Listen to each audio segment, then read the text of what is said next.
Hi, magandang araw mga kaibigan.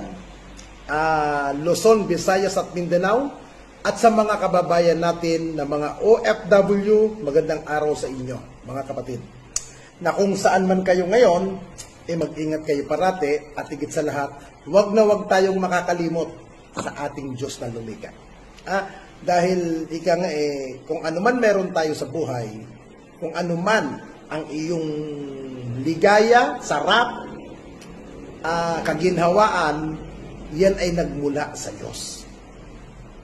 Kaibigan. Kaya magpasalamat tayo sa pong may kapal. Okay? Ito ang ating topic ngayon. How to be a Duterte. Okay? Tandaan nyo itong mga kaibigan ito ako natatawa. May nakita akong isang post sa TikTok na kung saan, I don't know kung foreigner, kasi foreigner yung background yung nagsasalita, mga kaibigan. Ang sabi dito sa video ng TikTok na ito, 125 million in 11 days. Ulitin ko po 125 million in 11 days. Yan ang budget na nakuha ni Vice President Sara Duterte, yung 125 million.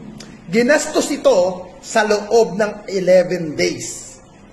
Ang laki, di po ba? Ang laki. Saan napunta kaya ang 125 million in 11 days? At ano ba ang naging pakinabang ng mga kababayan natin? Lalong-lalo na yung mga taxpayer na kagaya natin, kagaya ko, lahat tayo nagbabayad ng tax Bumibili tayo ng sigarilyo, kumakain tayo sa McDo, nagbabayad tayo ng kung ano-anong mga bill, kuryente, internet. Kagaya ko, vlogger ako, nagbabayad ako ng internet. Kasama yan sa binabayaran ko na buwis. Kahit kayo. Ngayon, mga kaibigan, nakakaloka ang 125 million peso na gastos sa 11 days at pumapatak na 11.3 million kada araw. Kada araw ang nagastos ng tanggapan ng OBP ni Vice President Sara. Ngayon, simple lang naman ang gusto natin dito mangyari. Saan napunta yung 125 million? Di ba? Saan napunta, saan dinala ni Vice President? Hindi ko magsama. Hindi masamang magtanong. At yan po'y nasa batas. Obligasyon nyo ipaliwanag sa amin, karapatan namin na malaman kung saan napunta. Kaya sa mga supporter ni VP Sara at sa mga defender niya, bago kayo kumuda, one by one, ipaliwanag ninyo. Huwag nyo sasabihin, pasi anti-Duterte ka na, pasi anti-Sara ka. Hindi yan ang issue dito. Ang pinag-uusapan natin dito, saan napunta yung 125 million in 11 days. At ang ginagasto sa isang araw, 11.3 million every day. Nakakaloka. Saan nga ba napunta, Madam VP Sara? Nagtatanong lamang po ako. Pangalawang tanong ko po, 51 billion in 3 years. 51 billion, marami kang mapapagawa na kalsada, eskwelahan, ospital. Di ba? Itong 51 billion na to, sa loob ng 3 taon, naging pondo or naging pork barrel, di umano, ni Congressman, ni Davao City Congressman Paulo Duterte. Ngayon, saan nga ba napunta? Hindi na ipaliwanag to ni Congressman. Hindi ko pa nabalitaan na sumagot na siya kung saan niya dinala ang perang ito. Ngayon, ang sinasabi rito sa posting sa TikTok na ito, 46.5 million everyday ang nagagasta sa 51 billion na yan. Ngayon, bakit binaha ang parte ng Davao nung mga nakaraan? Bakit lubog sa baha? Bakit maraming nasalanta, ng kalamidad na yan? Saan napunta? May pinaayos bang kalsada? Pinaayos bang traktura? May pinagawa bang mga eskwelahan? May pinagawa bang mga hospital? Ang pera pong yan ay parte pa rin ng tax ng mamamayang Pilipino. Ulitin ko pa ba kung saan yung galing ang pera yan? Pera natin na tayo'y nagbabayad ng buwis. Ngayon, mamasamain na naman ba ito? Nagtatanong lamang po kami. Kasi nagtataka kami, bakit si BP Sara gumastos ng 125 million in 11 days? Gaano kaya nagastos itong 51 billion sa loob ng 3 taon? At itong 51 billion, panahon pa ito ni dating Pangulong Rodrigo Roa Duterte na ama na Vice President, ama ni Congressman Pulong Duterte. Hindi po masama magtanong. At gusto sana namin, at gusto ko rin, masagot ito ng one by one kung saan ba napunta. Hindi pinag-uusapan dito ang pagiging politika, hindi pinag-uusapan dito, hindi ka na kasi supporter, iba na kasi ang iyong pananaw, iba na kasi ang paniniwala mo. Hindi yan ang pinag-uusapan. Ang point dito, yung pera naming mamamayan ay saan nyo dinala, Congressman Pulong Duterte. Then, ito rin ang tanong ko, mga kaibigan, at sa mga supporter ni dating Pangulong Duterte.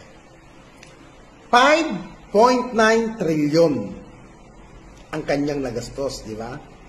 Meron siyang pondong ganon at meron pa siyang pondo na 12.79 trilyon. Ano ba ang mga project na ginawa ni dating Pangulong Duterte? Mga kalsada, meron siya nagawa. May mga hospital, mga pang-eskwelahan, may mga programa siya dati na alala ko, yung boil, di ba? Yung sa mga lugar at yung sinasawag na kontinji laban sa mga komunista. Meron siya noon. Meron din siyang mga pabahay sa ating mga kapulisan, sa kasundaluhan. Di ba? At meron pa siyang mga ilang project na nagawa. Pero, sa pagkakaalam ko, yung ibang project doon, ginastusan ng mga pribado. Kagaya ng San Miguel Corporation, ng China, ng Japan, ng Russia. Correct nga ako, kung nagkakamali ako ha. Pero, itong 5.9 trilyon at itong 12.79 trilyon, pera to mismo ng gobyerno.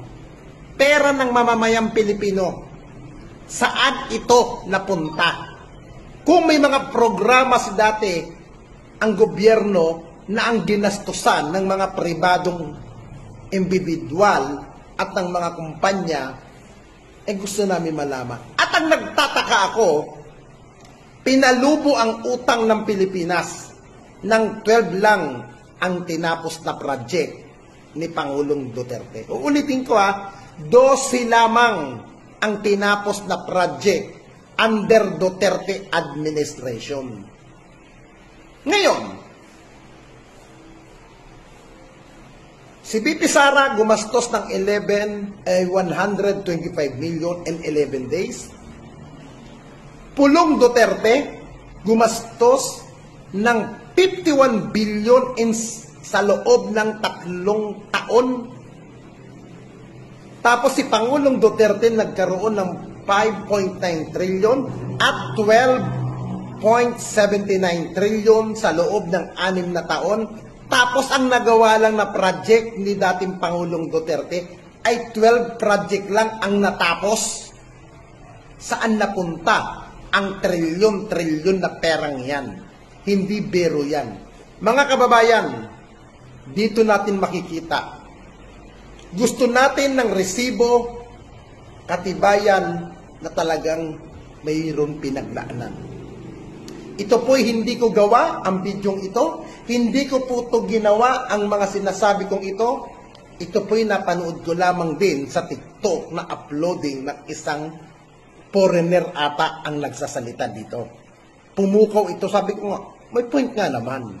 Kaya, Nire-reactionan ko lamang, gusto kong makita kung bakit nga ba ganun kalaki ang pera. Pag Duterte ba? Pag pera ang pinag-uusapan, kailangan natin ng resibo bilang mamamayang Pilipino. Sara Duterte spent 125 million in 11 days, equivalent to 11.3 million every day. Paulo Duterte spent 51 billion in 3 years, equivalent to 46.5 million every day, while Rodrigo Duterte doubled the national debt. Since Marcos Sr. up to Noynoy Aquino, the national debt is only 5.9 trillion, but when Duterte finished his term, he left 12.79 trillion national debt. The national debt Duterte left is too big, while he only finished 12 projects out of 191. Now, napanood ninyo, naunawaan nyo ba ang sinasabi sa TikTok upload their video na yan? Hindi ba nakakahiya? Foreigner pa. Kung totoong foreigner ang nag-upload na yan, hindi ba nakakahiya? Sila pa mismong nag-analyze, sila pa mismo ang nag-check kung saan napunta ang pera ng mamamayan, na kung saan ginasta. Tapos, masisearch sila, kalaki-laki ng pondo ni dating Pangulong Duterte. Tapos, ang matatapos na project niya lang, 12 project lang ang natapos. My God, I like the money. Ika nga. O sinasabi ni dating Pangulong Duterte, my God, I hate to drug. But, para sa kanya ata, my God, I like to money. Di ba? Parang ganun. Pero mga ganun pa man mga kaibigan. Lahat tayo nagkamali eh. Sumuporta tayo sa kanya. Nakita natin, maganda ang ganyang ginawa. Parang lumalabas.